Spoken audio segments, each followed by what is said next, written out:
सुनकर जो अघाए गया, ध्यान दीजिएगा,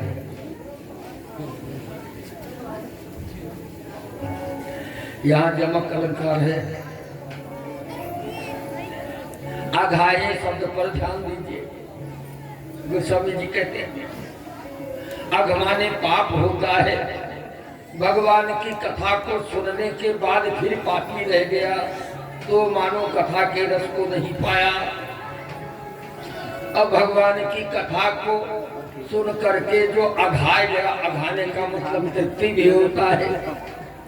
जो अघाए गया खट्टा डकार आ रहा है, स्वाद क्या पाएगा। इसलिए परीक्षित तुम धन्य हो, है तुम्हारी बुद्धि बड़ी अच्छी है।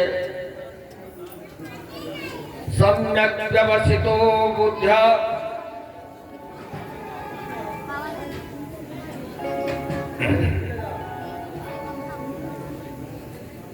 सम्यक व्यवस्थितो बुद्धि तव राजर्षि सत्तमः वासुदेव कथायां ते जज्ञाता नैष्ठिकीरति। तुम्हारी बुद्धि बहुत अच्छी है, बहुत अच्छी है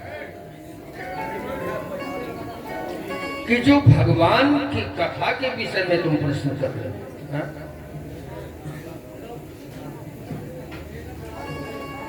बड़े बड़े अच्छा, अच्छी बुद्धि किसकी होती है? सयाना कौन होता है? चतुर कौन होता है? बुद्धिमान कौन होता है? आज के युग सोई सयान जे पर धन हारे, सोई सयान जे पर धन हारे, सोई सयान जे पर धन हारे, सोई सयान जे पर धन हारे, जे कर हम गति भर आसारे, जे कर हम गति भर आसारे, जे कह झूठ बस करी जाना, जे कह झूठ बस करी जाना, ते कल युग गुणवंत बखाना, ते कल युग गुणवंत बखाना।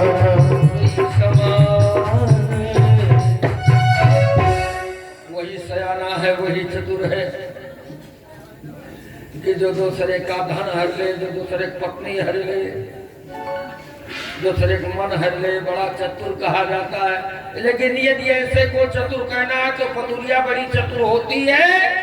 उसका नंबर पतुरिये में समझ लीजिए, वेश्या में पर धन पर मन हरण को वेश्या परम प्रवीण, तुलसी सांची चतुरता जे राम नाम लवली। दूसरे के धन और दूसरे के मन को हरण करने में तो वो वेश्या भी चतुर है, लेकिन सच्चा चतुर कौन है?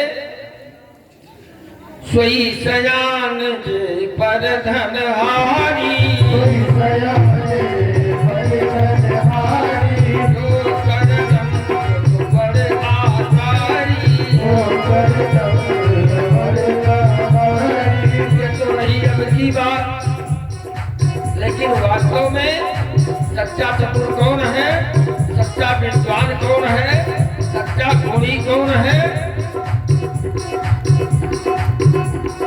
सोई सर्वज्ञ गुणी सोई ज्ञाता, सर्वज्ञ गुणी सोई ज्ञाता, सोई महिमंडन मंडित दाता, सोई महिमंडन मंडित दाता, धर्म परायण सोई कुल त्राता, धर्म परायण सोई कुल त्राता, राम चरण जाकर मन राता, राम चरण जाकर मन राता।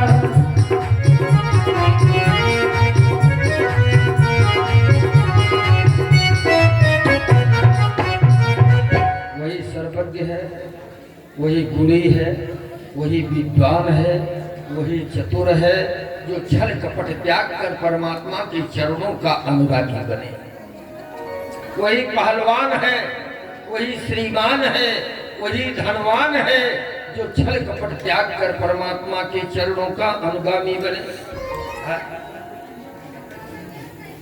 और धन्य उसी का जन्म है जो ब्राह्मण के खानदान, ब्राह्मण के कुल की उपासना करे, वो धन्य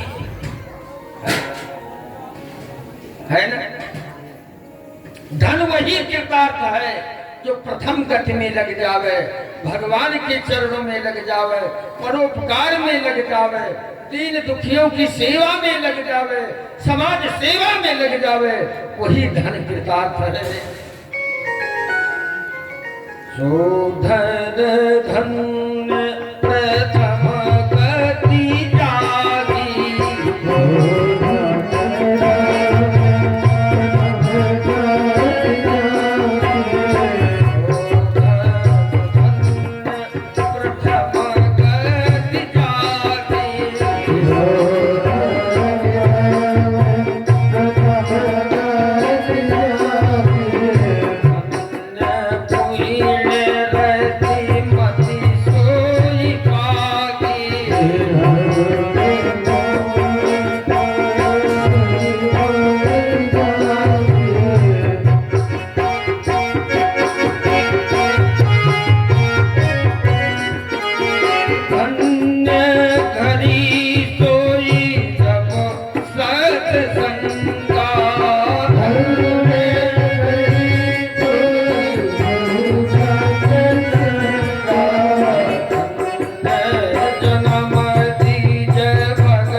सत्संग की प्राप्ति हो, उसी का जन्म धन्य है जो दिव्य सेवक हो, विप्र के चरणों का, संतों के चरणों का सेवक। अब वो खानदान पवित्र हो जाता। कुलम पवित्रम जननी कृता था वसुंधरा भाग्यवती च धन्या, स्वर्गे स्थिता जे पितरोपि धन्या, जेषां कुले वैष्णव नाम धे।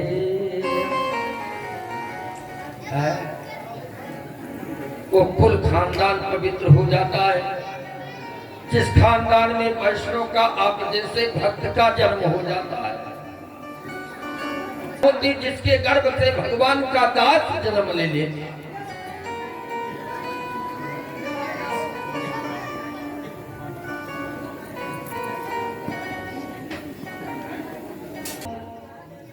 जगत पूज सुपुनीत श्री रघुवीर परायण, जेहि नर उपज विनीत। वो कुल खानदान है जिस खानदान में भगवान का दास जन्म ले ले। अब गुरु माता धन्य कौन? जिसके गर्भ से भगवान का दास जन्म ले, भगवान दास जन्म ले, वो मातारी धन्य है।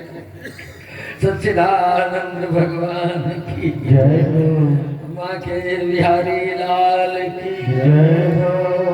परीक्षित तुम धन्य हो, सम्यक व्यवसिता बुद्धि तव राजर्षि सत्तमा, वासुदेव कथायां ते जज्जाता नैष्टिकीरतिः, वासुदेव कथा कृष्णा पुरुषांस्त्रीं पुनातिः, वक्तारं पृच्छकं श्रोत्रीं तत्पादसलिलं यथा। भगवान श्री वासुदेव की कथा त्रिभुवन पावनी है। गंगा दो प्रकार की, गंगा दो प्रकार की है। एक भागवती गंगा और दूसरी भागीरथी गंगा। भगीरथ जी महाराज गंगा को लेकर अपने पुरखों को तारने के लिए इस धरातल पर आए, वो भागीरथी गंगा। और ये भगवान की कथा रूपी गंगा, ये भागवती गंगा है। जिनके श्रवण समुद्र समाना, जिनके श्रवण समुद्र समाना, जिनके श्रवण समुद्र समाना, जिनके श्रवण समुद्र समाना, कथा तुम्हारी सुभग सरगाना, कथा तुम्हारी सुभग सरगाना।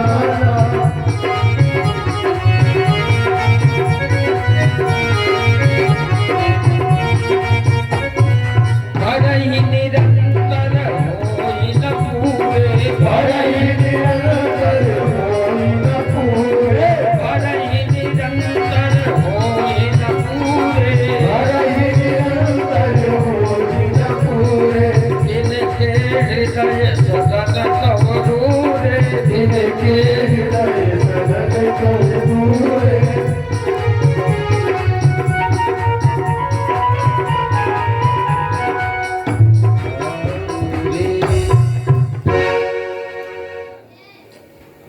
जिनके कान हमेशा भगवान की कथा को सुनने के लिए अगाध समुद्र बने रहे, अब भगवान के कथा रूपी गंगा, कथा रूपी नदियां आकर उनके कान में पड़ती रहे, उन्हीं के हृदय में तो भगवान का निवास होता है। जो 14 प्रकार के भक्तों के हृदय में निवास करने के लिए वाल्मीकि ने भगवान श्री राम को बताया था। आज पहला भक्त वो है श्रवण भक्त। परीक्षित, तुम धन, आपने जो प्रश्न किया बड़ा अच्छा किया, और अब हम आपको भागवती गंगा में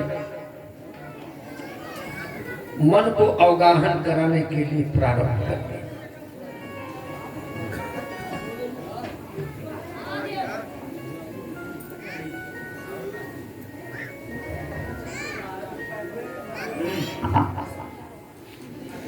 द्वापर युग का चौथा चरण।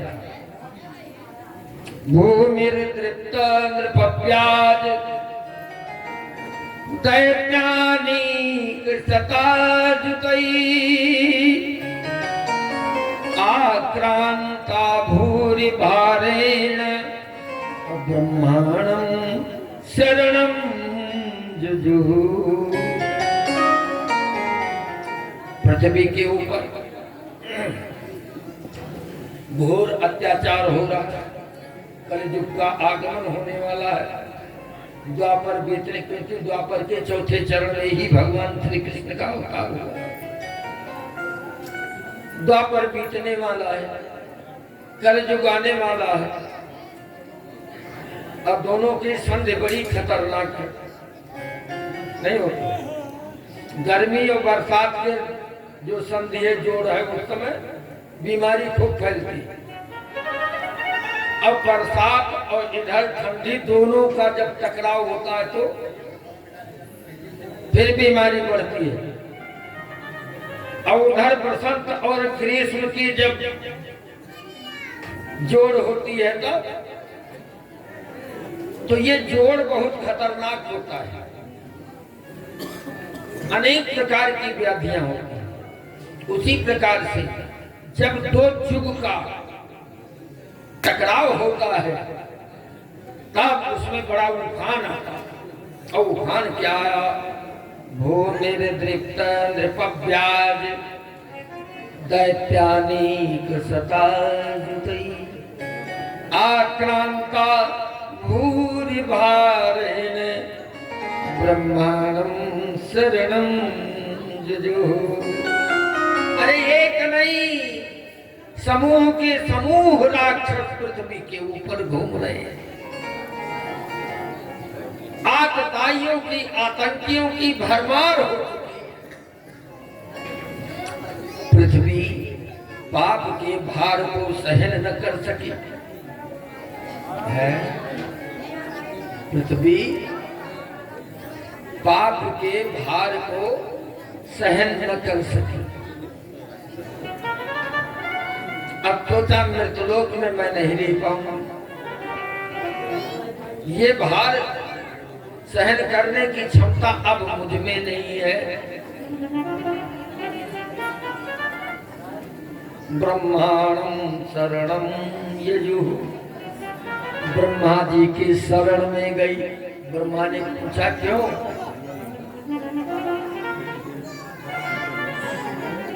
क्यों मृतलोक छोड़कर तुम ब्रह्मलोक में चली आई? अब तो संसार नष्ट हो जाएगा, क्योंकि पृथ्वी का एक नाम रसा है। क्या नाम है? रसा। यदि पृथ्वी में रस तत्व न रहे, जल तत्व न रहेगा, तो पेड़ पालो जितने हैं सब सूख जाएंगे, तो जानवर की तो बातें ही छोड़। यदि रसा न रहे तो सब नष्ट हो जाएगा। और पृथ्वी गौ का स्वरूप धारण करके ब्रह्मा किया, क्योंकि गौ का रूप ही पृथ्वी है।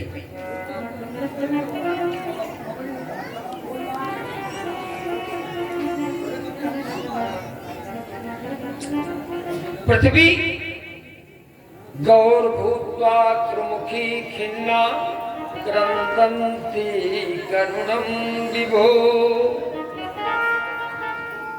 उपस्थितान्तिके तस्मै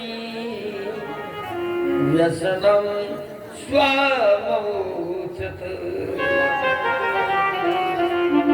गौ के रूप में खड़ी तर तर तर तर आंखों से आंसू चल रहे हैं पृथ्वी के। ब्रह्मा ने कहा बता तो है कौन सा पाप है तेरे ऊपर जो तू धंसी जा रही है, नहीं संभाल पा रही है?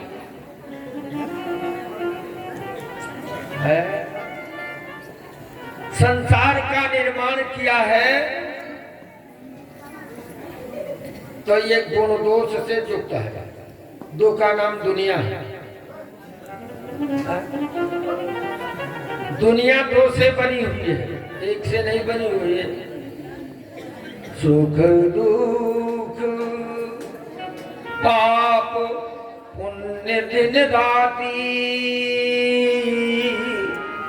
साधु असाधु सुजाति कुजाति, दानव देव ऊंच अरु नीचू, अमीय सजीवन माहुर नीचू। यहाँ जोड़ा है, सुख है तो दुख है, पाप है तो पुण्य है, दिन है तो रात है, सज्जन है तो दुर्जन है, सुजाति है तो कुजाति है, राक्षस है तो देवता है, ऊंच है तो नीच है, अमृत है तो विष है, जीवन है तो मरण है, सब जोड़ा बना हुआ है। इसी का नाम दुनिया है। यदि दो न होते तो इसका नाम यकनिया होता। नर और नारी है, केवल नर ही नर होता तो यकनिया रहता था, धन गोपाल घूमता ही रहता, किसी काम का नहीं। इसलिए दुनिया का निर्माण हुआ है तो दूना से हुआ है। अब कोई आज नया पाप है, जब पुण्य की उत्पत्ति हुई तभी से पाप भी तो है। धर्म भगवान के हृदय से उत्पन्न हुआ है तो अधर्म भगवान के पीठ से उत्पन्न हुआ है, उन्हीं का संतान वो भी। आज कोई नया पाप है, उसने कहा महाराज है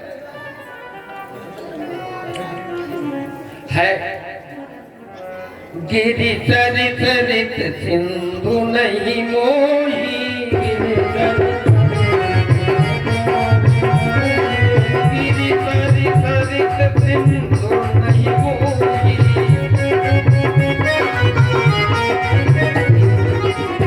कछु करू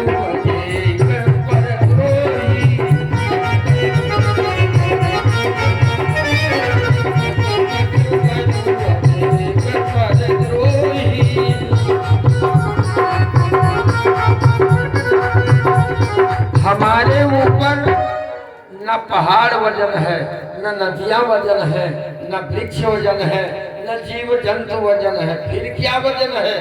और जितना वजन एक पर संतापी है, एक पर द्रोही है। 3 लोग 14 भुवन का पाप एक तरफ रखा जाए, एक पर संतापी को एक पलड़े पर बैठा दो तो सब पाप हल्के बन जाएंगे उस पर संतापी से।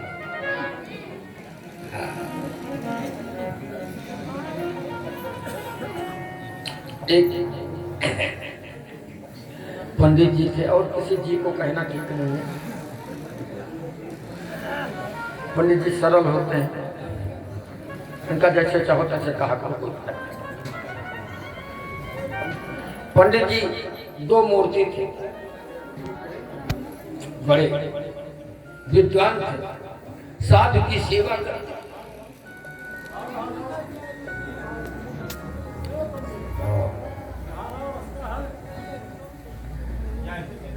एक दिन शाम के समय उनके यहाँ एक सूरदास किया गया, आंख दोनों रहे, दरवाजे पर पहुंचे।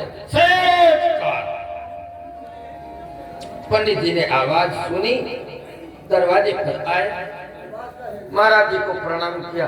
महाराज जी अब शाम का समय है, कहाँ जाओगे? यहीं रहो, भोजन करो और कुछ हम सेवा कर ले। आप बड़े संत सेवी।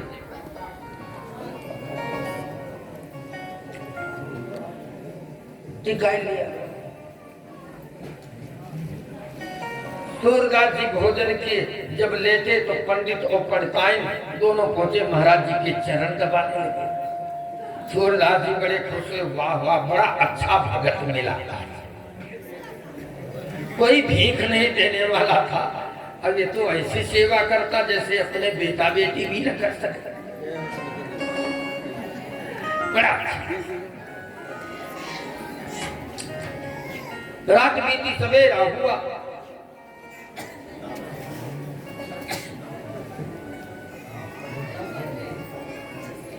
हाँ, श्री सूर्य कुमार एडवोकेट धनघटा के भगवान के चरणों में 101 मुद्रा प्रदान करते हैं। भगवान सर्वतोभावी कल्याण करें।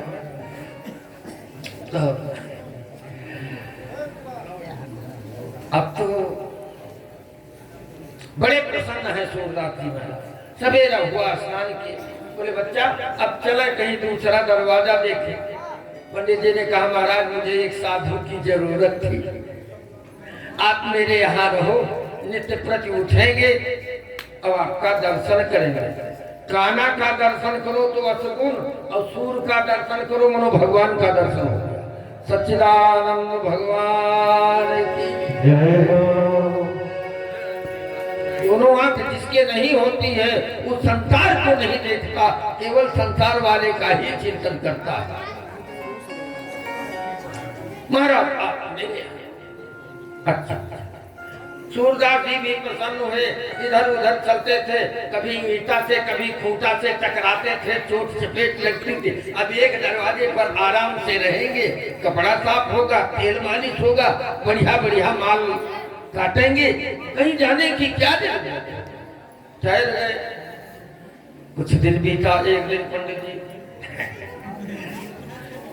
पंडिताइन से बोले, देवी सुनो, क्या सारी उम्र तो बीत गई, एक लड़का है, अब इच्छा होती है कि चले कहीं तपस्या। अच्छा, पंडित जी तपस्या करने के लिए तैयार है, जा रहे हैं, जंगल में जाएंगे।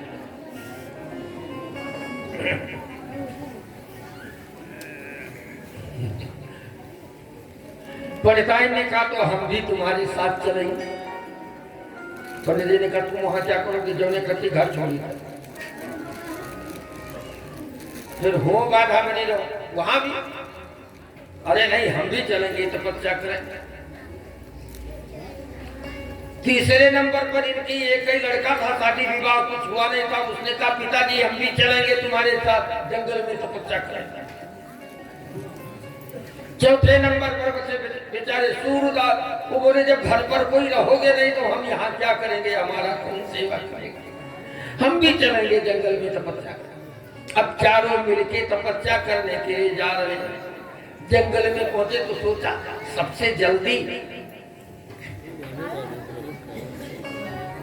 कौन प्रसन्न होते हैं देवता, उन्हीं का भजन किया जाए। शंकर और घरदानी है, जल्दी खुश हो जाता है। अब चारों मिल करके तपस्या शुरू किया, पंचाक्षरी मंत्र जप। ओम नमः शिवाय, ओम नमः शिवाय, ओम नमः शिवाय, ओम नमः शिवाय, ओम नमः शिवाय, ओम नमः शिवाय,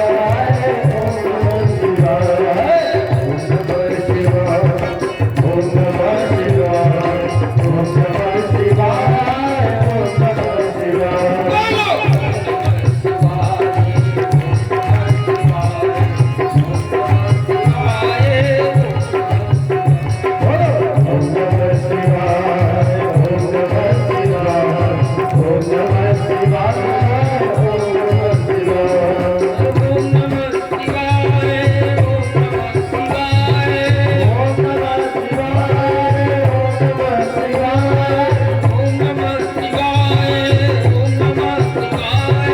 ओम नमः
वरदान। हाँ ए महाराज, हमको पहले वरदान न दो। बोले किसको दीजिए? किसको दें? बोले वो जो हमारी पंडिताइन है ना, पहले उसको वरदान दे दीजिए।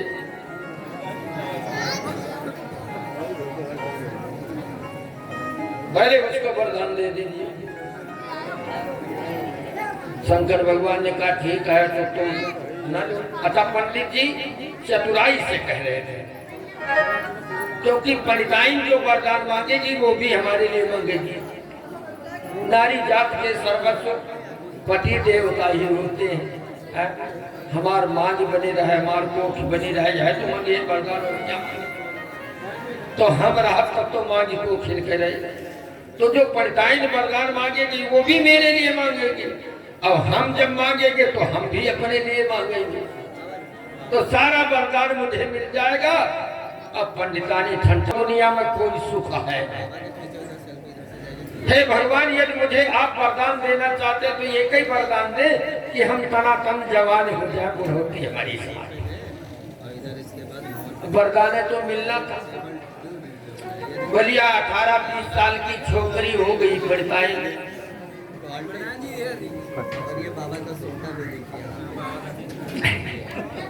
अच्छा पंडित जी, तो अब तो वरदान आपको दे। अच्छा, इधर ये वरदान पाई और वरदान प्राप्त करने के बाद कुछ जंगल में बैठे हुए थे, तब तक एक राजा हाथी से टपक पड़ा। उसने देखा, वाह, मालूम होता है देवलोक से ये अप्सरा उतर करके मानुषी जैसे तो नहीं लग रही है, ये कोई अप्सरा है। उतर कर आए, पूछने लगे, देवी जी आप कौन हो? पंडिताइन ने कहा, हम तो एक पंडिताइन है। तो आपके पति देव? तो एक 90 वर्ष के बुढ़वा पंडित जी थे, उनको बता, वो बैठे हुए मेरे, झूठ बोल रही है।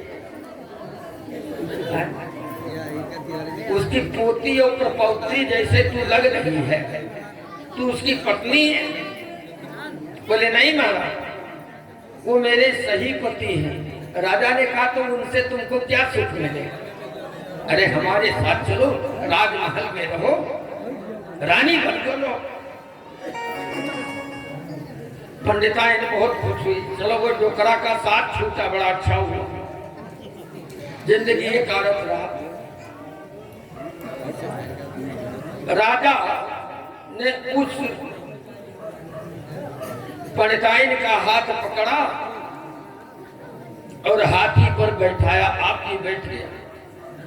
इधर शंकर भगवान पंडित जी के पास पहुंच गए। पंडित जी अब वरदान बोलो, आपको वरदान दे दे। पंडित जी के तो क्रोध का ठिकाना नहीं रहा।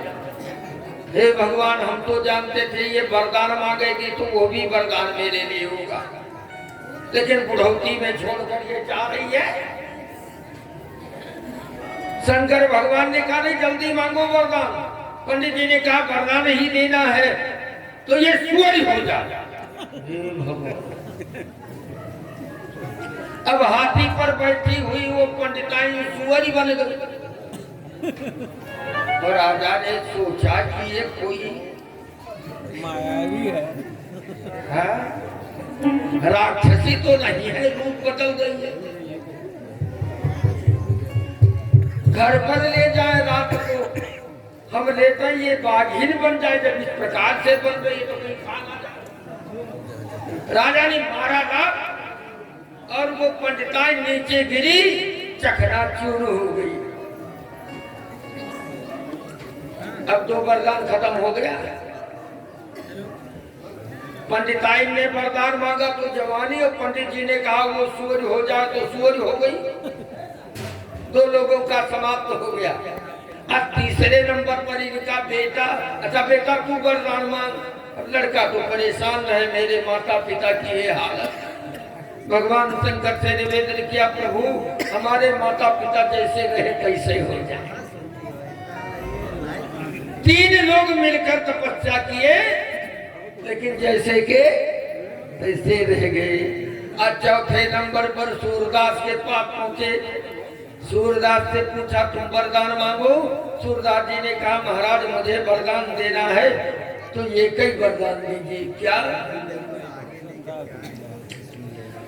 कहा, हम अपने पोते को सोने के सिंहासन पर बैठाकर सोने के कटोरी में दूध भात खिलाऊंगा। यही वरदान। सबसे ज्यादा चतुर तो अंधारे निकला। एक ही वरदान में कुछ बाकी नहीं रह गया। शंकर भगवान चले, महाराज जा रहे हो तो वरदान कैसे पूरा होगा? कहा क्यों, हमने तो वरदान दे दिया। अरे वरदान तो आपने दिया, लेकिन हम जल में कांधर हैं। मने के कहा कुकुर बिलार तक आज तक हमें नहीं पूछे।